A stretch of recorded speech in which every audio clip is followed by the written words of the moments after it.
साल 1857 महीना मार्च। मंगल पांडे 34वीं इन्फेंट्री के साथ बैरकपुर में तैनात थे। सिपाहियों में जबरन ईसाई बनाए जाने से लेकर कई तरह की अफवाहें फैल रही थी। कोई कह रहा था कि नई कारतूसों में गाय और सूअर की चर्बी लगाई गई है ताकि अंग्रेज अधिकारी हिंदुओं और मुस्लिमों की धार्मिक भावनाओं को ठेस पहुंचा सके। इनमें से एक अफवाह यह भी थी कि बड़ी संख्या में यूरोपीय सैनिक हिंदुस्तानी सैनिकों को मारने आ रहे हैं। इसी आग को अपने सीने में समाये बैठे थे मंगल पांडे, एक वीर योद्धा। मार्च 29, 1857 दिन रविवार। बैरकपुर स्थित 34वीं बंगाल नेटिव इन्फेंट्री का लेफ्टिनेंट चर्च जाने की तैयारी कर रहा था। तभी उसे खबर मिली कि इन्फेंट्री की यूनिट के जवान अशांत लग रहे हैं। मंगल पांडे चिल्लाते हुए गरज रहा था और कह रहा था कि जो भी अंग्रेज उसके सामने आया वह उसे जान से मार देगा। उसके बाद मंगल पांडे की तलवार हवा में लहराई और मार्च 29 की वह शाम खून से रंग गई। जैसे ही अंग्रेज अफसर हीयर से वहां पहुंचा, मंगल पांडे ने उसके सीने में गोली दाग दी। इसी तरीके से भारत के इस शेर ने अंग्रेजी सत्ता के खिलाफ विद्रोह का खुला ऐलान कर दिया। उसके बाद पूरी टुकड़ी में विद्रोह की आग भड़क उठी और सैनिकों ने अंग्रेजी हुकूमत को जड़ से उखाड़ फेंकने की कसम खाई। इस विद्रोह की आग को कुचलने के लिए अंग्रेजों ने बहुत भारी संख्या में सैनिक टुकड़ियां बुलाई। ये टुकड़ियां अत्याधुनिक हथियारों से लैस थी। इतनी विशाल सेना के सामने मंगल पांडे और उनके साथी रेत के तिनके के समान थे, लेकिन मंगल पांडे का हौसला उससे भी कहीं बड़ा था। बहादुरी के साथ मंगल पांडे लड़ते रहे और अंग्रेजों को मारते रहे। लेकिन यह भारत का दुर्भाग्य रहा कि अंग्रेज इस विद्रोह को कुचलने में सफल रहे। मंगल पांडे अंग्रेजों के हाथों नहीं मरना चाहते थे, इसलिए उन्होंने घुड़सवार और उनके पैदल सैनिकों को अपनी ओर बढ़ते देखा तो बंदूक की नाल को अपने सीने में लगाया और जख्मी होने की वजह से वो हाथ से बंदूक नहीं चला पाए, इसलिए अपने पैर के अंगूठे से ट्रिगर दबाया। गोली से उनकी जैकेट और कपड़े जलने लगे और वो घायल होकर जमीन पर गिर पड़े।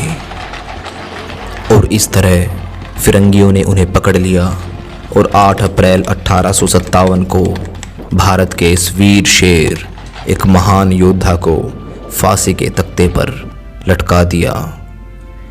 मंगल पांडे के बलिदान से विद्रोह की आग पूरे भारत में फैलने लगी और जिस प्रकार मंगल पांडे ने गाय और सूअर की चर्बी लगे कारतूसों को छूने से मना किया था, उसी प्रकार 24 अप्रैल 1857 को मेरठ के सिपाही भी भड़क उठे। 9 मई को मेरठ के इन सिपाहियों ने नए कारतूस लगी राइफल्स को छूने से मना कर दिया, जिस कारण इन्हें 9 साल की सज़ा सुनाई गई। और इसी दिन से शुरुआत हुई इस विद्रोह की, एक महान विद्रोह 1857। 10 मई 1857 की दोपहर बाद मेरठ छावनी में सिपाहियों ने विद्रोह कर दिया। हलचल की शुरुआत भारतीय सैनिकों से बनी पैदल सेना से हुई थी, जो जल्द ही घुड़सवार फौज और फिर शहर तक फैल गई। शहर और आसपास के देहात के लोग सिपाहियों के साथ जुड़ गए। सिपाहियों ने शस्त्रागार पर कब्जा कर लिया, जहां हथियार और गोला बारूद रखे हुए थे। इसके बाद उन्होंने गोरों पर निशाना साधा और उनके बंगलों, साजो सामानों को तहस-नहस कर दिया और जलाना फूकना शुरू कर दिया। रिकॉर्ड दफ्तर, जेल, अदालत, डाकखाने, सरकारी खजाने जैसी सरकारी इमारतों को लूटकर तबाह किया जाने लगा। शहर को दिल्ली से जोड़ने वाली टेलीग्राफ लाइन काट दी गई। अंधेरा पसरते ही सिपाहियों का एक जत्था घोड़ों पर सवार होकर दिल्ली की तरफ रवाना हुआ।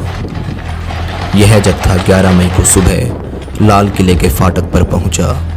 रमजान का महीना था। मुगल सम्राट बहादुर शाह जफर नमाज पढ़कर और सहरी खाकर उठे थे। उन्हें फाटक पर हो हल्ला सुनाई दिया।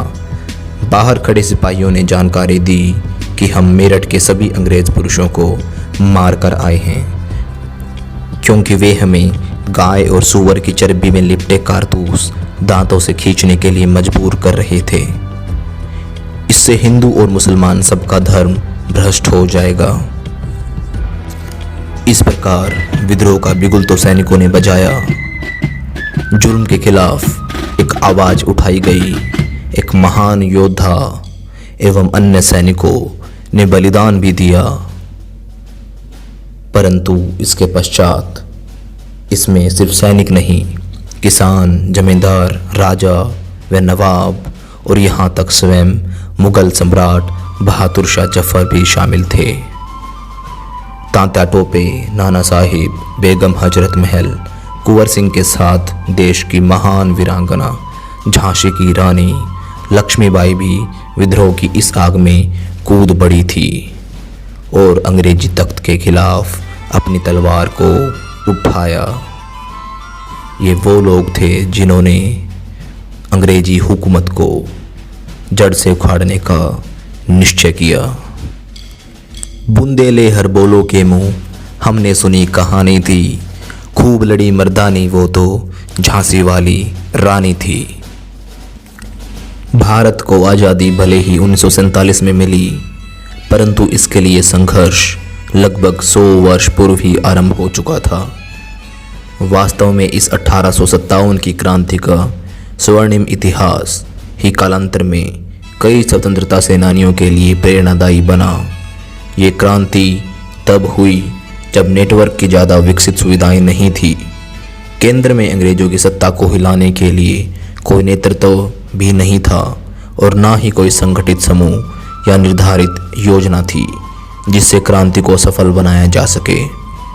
लेकिन सैन्य वर्ग से लेकर आम जनों में अंग्रेजों के खिलाफ फैले आक्रोश को अपना लक्ष्य दिखने लगा था। उस समय ही शासक वर्ग से लेकर सैनिकों, मजदूरों, किसानों, यहाँ तक कि कुछ जनजातियों को भी स्वतंत्रता और स्वायत्तता का महत्व समझ आ गया था। ये क्रांति असफल जरूर रही, लेकिन इसने देश के लिए एक सुनहरे भविष्य की नींव रख दी थी। तो आइए जानते हैं कि 1857 की क्रांति के क्या कारण थे। यह 1857 की क्रांति एक दिन में हुई सामान्य सी विद्रोह की क्रांति नहीं थी। इस क्रांति को पनपने और देश भर में फैलने में काफ़ी समय लगा था। उस समय अंग्रेजों के कारण भारतीय समाज में काफ़ी असंतुलन पैदा हो गया था। अंग्रेजों की अन्यायपूर्ण नीतियां लोगों को बर्बरता से दबा रही थी। ब्रिटिश ऑफिसर और भारतीयों में भेदभाव बढ़ गया था। ब्रिटिश अफसर भारतीय अफसरों के साथ घुलते मिलते नहीं थे। भारत की आम जनता और अफसरों को उन रेस्टोरेंट, पार्क और क्लब में जाने की अनुमति नहीं थी जहां ब्रिटिश जाते थे। भारतीयों को रंग के भेदभाव और सामाजिक भेदभाव का सामना करना पड़ता था। इसके अलावा अंग्रेजों को लगा कि भारतीयों के लिए उनका धर्म सबसे बड़ा है, इसलिए उन्होंने भारतीयों की धार्मिक भावनाओं को चोट पहुंचाना शुरू कर दिया, जिससे समाज में रोष फैलने लगा। इसके पीछे कई कारण थे, जिनमें राजनीतिक, सैन्य, धार्मिक और सामाजिक कारण मुख्य थे। सैन्य कारण। अंग्रेजों के खिलाफ होने वाले सैन्य आंदोलन के पीछे बहुत सारे कारण रहे। 1806 से ही पहले भोपाल के सिपाही अंग्रेजों से नाराज थे, क्योंकि उन्हें तिलक लगाने, सर पर टोपी पहनने से निषेध कर दिया गया था। सबसे पहले 1806 में सैन्य विद्रोह वेल्लोर में हुआ था, जो कि 1824 तक बंगाल पहुंच गया था और 1844 में सिंध और रावलपिंडी तक पहुंच गया था। भारतीय सैनिकों को अंग्रेज सैनिकों से कम वेतन मिलता था। सैनिकों को मिलने वाले भोजन की गुणवत्ता खराब होती थी। ब्रिटिश अधिकारियों का भारतीय सैनिकों के प्रति व्यवहार खराब होता जा रहा था।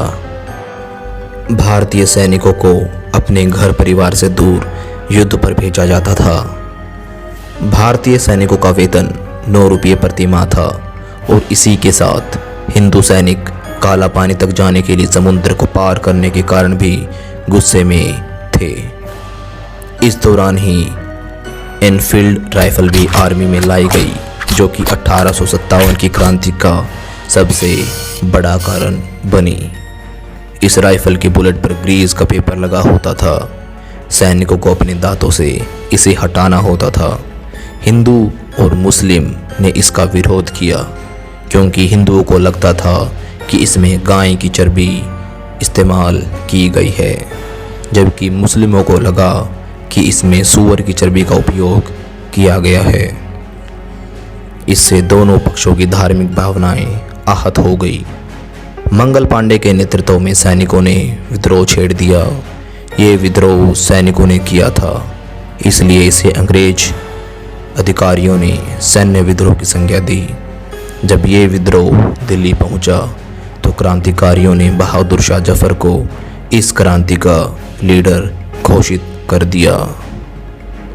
राजनीतिक कारण। प्लासी के युद्ध के बाद अंग्रेजों के निरंकुश शासन से सभी वर्गों में आक्रोश था। इन सब में भी लॉर्ड डलहौजी की नीतियां उन कारणों में से एक थी जिससे ये क्रांति हुई। डलहौजी ने अवध, नागपुर, झांसी, सतारा, संबलपुर, सूरत और ताजौर की आम जनता के साथ शासकों को भी नाराज किया था। संथाल, भील, खासी, जाट और फेराजी भी ब्रिटिश हुकूमत के खिलाफ जंग में उतर चुके थे। भारतीय शासकों में पुत्र गोद लेना एक पुरानी परंपरा थी, लेकिन इस प्रथा को अस्वीकार करके डलहौजी ने लोगों में गुस्सा और भी बढ़ा दिया था। झांसी की रानी लक्ष्मीबाई और नाना साहिब भी डलहौजी के इस नीति के विरोध में थे। क्लाइव के अच्छे शासन के लिए लाई गई दोहरी नीति से भारत में अकाल पड़ गया था। जब बहादुर शाह द्वितीय से मुगल शासक की गद्दी छीन ली गई, तब मुस्लिम वर्ग ब्रिटिश हुकूमत के खिलाफ एकजुट हो गया। आर्थिक कारण।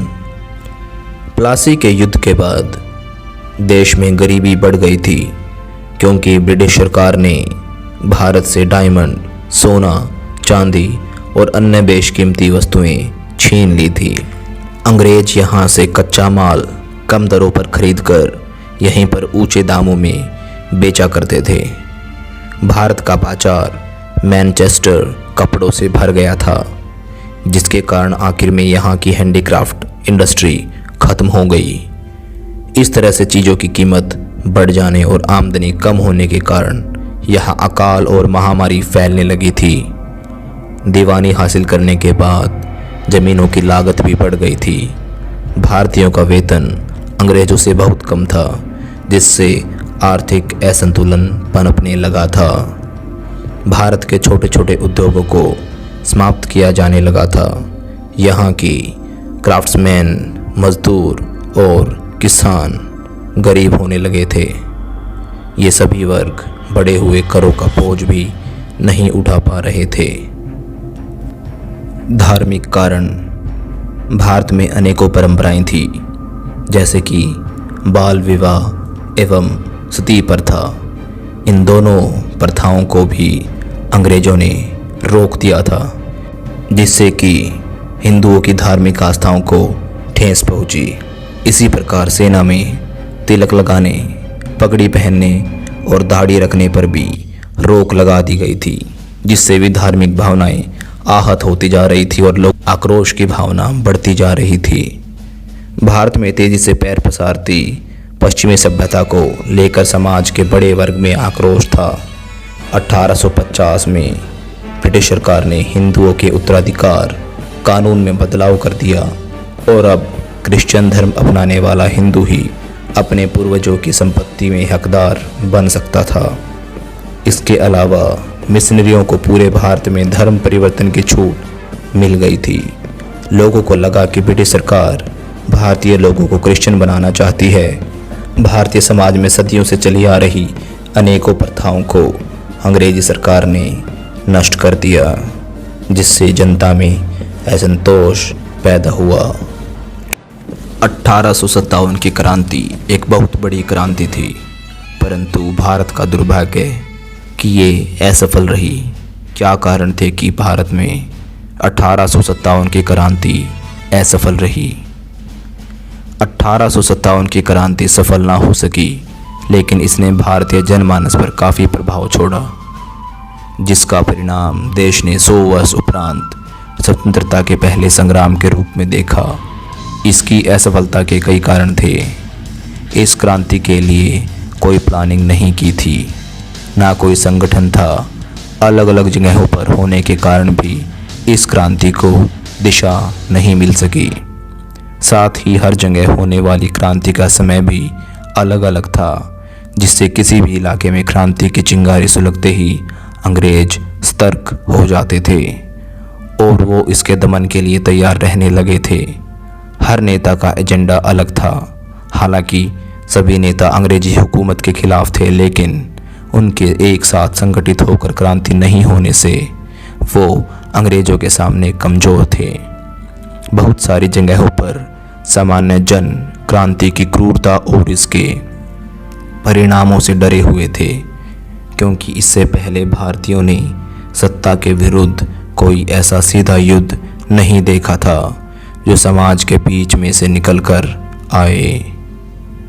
क्रांतिकारी जहां अपने पुराने हथियारों जैसे तलवार, तीर, कमान से लड़ रहे थे, वहीं अंग्रेज़ों के पास अत्याधुनिक हथियार थे, जिससे उनकी जीत की संभावना बढ़ गई थी। कश्मीर, राजस्थान और पटियाला के शासक भी अंग्रेज़ों के साथ थे, जिससे क्रांतिकारियों की शक्ति कम हो गई थी।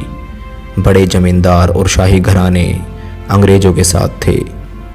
इनके अलावा शिक्षित, मध्यम वर्ग एवं अन्य उच्च वर्ग के लोग भी अंग्रेज़ों के पक्ष में थे, जिन्होंने क्रांतिकारियों की बातों को अंधविश्वास और समाज की प्रगति के विरुद्ध घोषित कर दिया था। ये क्रांति भारत के कुछ हिस्सों में ही हुई थी, जिससे भी विशेष उत्तर पश्चिम भारत था। इसमें दक्षिण और पूर्वी भारत के इलाके जैसे मद्रास, बॉम्बे, बंगाल के अलावा पश्चिम पंजाब भी इस क्रांति से अछूता रहा था। तो ये था भारत का प्रथम स्वतंत्रता संग्राम, जिसमें एक बहुत बड़े विशाल तबके, अलग अलग जातियों, सैन्य वर्ग, किसानों और बहुत सारे भारतीयों ने हिस्सा लिया और अंग्रेजी हुकूमत के खिलाफ एक जंग लड़ी। लेकिन भारतीय इसमें असफल रहे, परंतु फिर भी भारतीयों के मन में आज़ादी की एक लहर दौड़ पड़ी और आने वाले भविष्य में यही क्रांति आज़ादी के रूप में सन 1947 में भारतीयों को मिली।